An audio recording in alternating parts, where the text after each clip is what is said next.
നമ്മളിതിപ്പോൾ ബീച്ചിൻ്റെ സൈഡ് എത്തിയിട്ടുണ്ട്. നിറയെ കച്ചവടക്കാരാണ് ഇവിടെ ഉള്ളത്. ബീച്ചിൻ്റെ സൈഡിൽ തന്നെ ഒരു ക്ഷേത്രമുണ്ട്. നേരെ നടന്നു കഴിഞ്ഞാൽ ഒരു അമ്പലം കാണാം.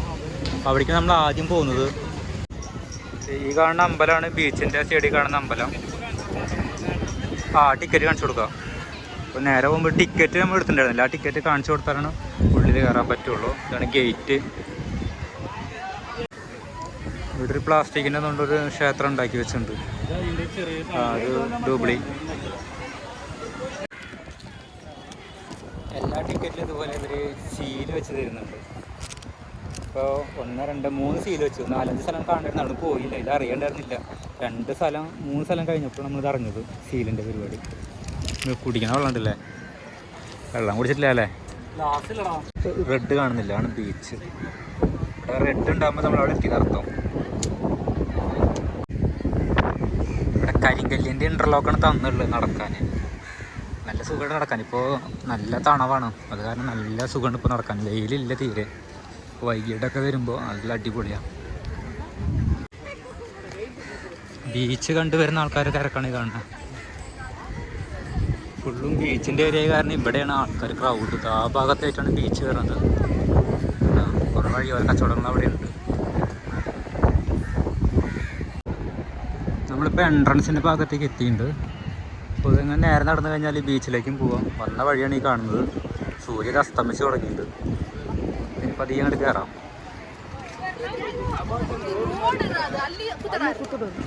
ഇത് കർണാടകയാണോ തെലുങ്കാണോ ആന്ധ്രയാണെന്ന് മനസ്സിലാവണില്ല അവരുടെ ഭാഷ കേൾക്കുമ്പോൾ. അപ്പോൾ നമ്മൾ കാണാൻ വന്ന ക്ഷേത്രത കാണുന്നതാണ്. ഫുള്ള് നല്ല ഗാർഡനൊക്കെയാണ് ഇവിടെ.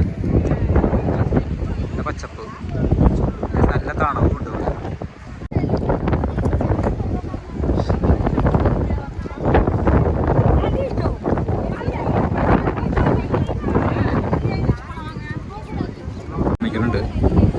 ചെറിയൊരു മരം, കരിങ്കല്ലിൻ്റെ സ്ലാബൊക്കെ ഇട്ടുണ്ട് ഇവിടെ.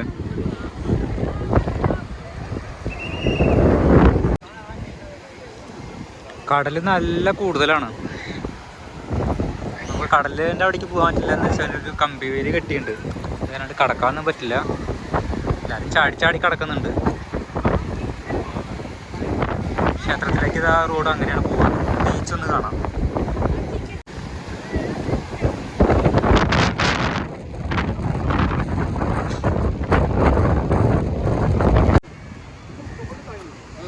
ഇവിടെന്താ കല്ല് കിടക്കണ്ടല്ലോ? എടാ അവിടെ കെട്ടിച്ച കല്ലാണല്ലോ.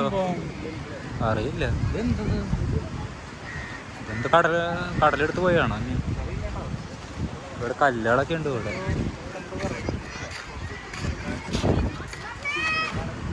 ഇതാണോ കടല് വന്നപ്പോഴേ എന്തെങ്കിലും സംഭവിച്ച അവിടെ?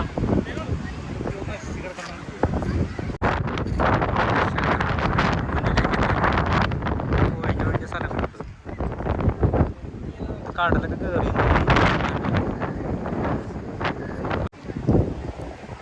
ഇവിടേക്ക് കടൽ വന്നിട്ടേ കുറേയൊക്കെ നശിപ്പിച്ചെന്ന് തോന്നുന്നു. ഇതൊക്കെ ആകെ തകർന്ന് കിടക്കാണ്. ഈ ശില്പങ്ങളൊക്കെ ഇളക്കം സംഭവിച്ചിട്ടുണ്ട്. പിന്നെ എങ്ങനെ പൊട്ടിച്ച് വെച്ചേക്കാണ്. ഇപ്പം നമ്മളിങ്ങോട്ട് വന്നു കഴിഞ്ഞാൽ ഇവിടെ ഒരു കുളമുണ്ട്.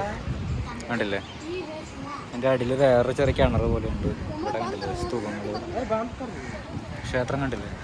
ടിബറ്റൻ ക്ഷേത്രങ്ങൾ പോലെയാണ് പണിതുള്ളത്. ബുദ്ധക്ഷേത്രങ്ങളില്ലേ ഏറ്റവും ടോപ്പിൽ മാത്രമായിട്ടാണ്. ചുറ്റും നടക്കാൻ ഒരുപാട് സ്ഥലങ്ങളുണ്ട്. ഇവിടെയൊക്കെ ഉണ്ടല്ലേ സൂര്യസ്തമിച്ച് വരുമ്പോൾ പ്രത്യേക ഒരു ഭംഗി അല്ല. സൂര്യസ്തമിച്ച് വരുന്നത്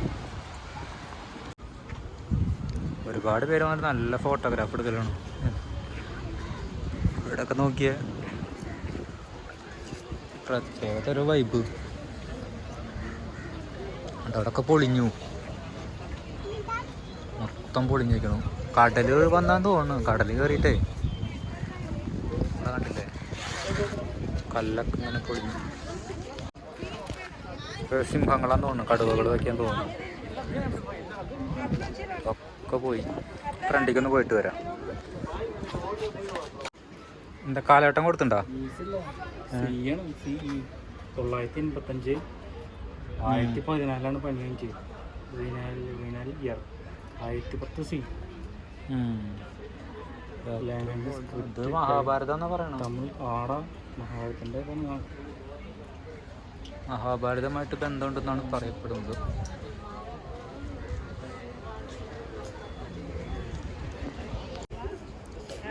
ഇവിടെ നോക്കിയേ,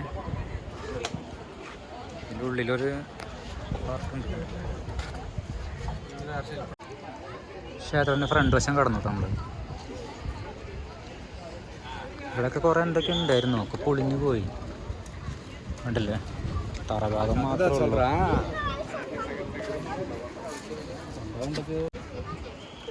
ഉള്ളിലേക്ക് കയറാൻ പറ്റും, പ്രവേശനമില്ല. എന്തൊക്കെ വർക്കുണ്ട്.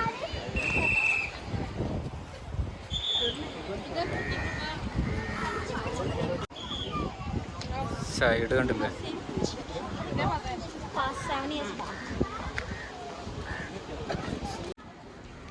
ഇതിൽ നടന്നു പോകാനുള്ള വഴിയുണ്ട്. ഇവിടെയൊക്കെ നടക്കാൻ പറ്റും. ലൈറ്റ് വർക്ക് ഇഷ്ടം പോലെ ഉണ്ട്. നൈറ്റൊക്കെ നല്ല ലൈറ്റ് വർക്ക് ആയിരിക്കും ഇവിടെ. ഇതൊക്കെ നോക്കിയേ, അടർന്ന് പോയതാന്ന് തോന്നുന്നു. വേറൊരു ഏരിയയാണ്, ഫുള്ള് നന്ദിയാണ്.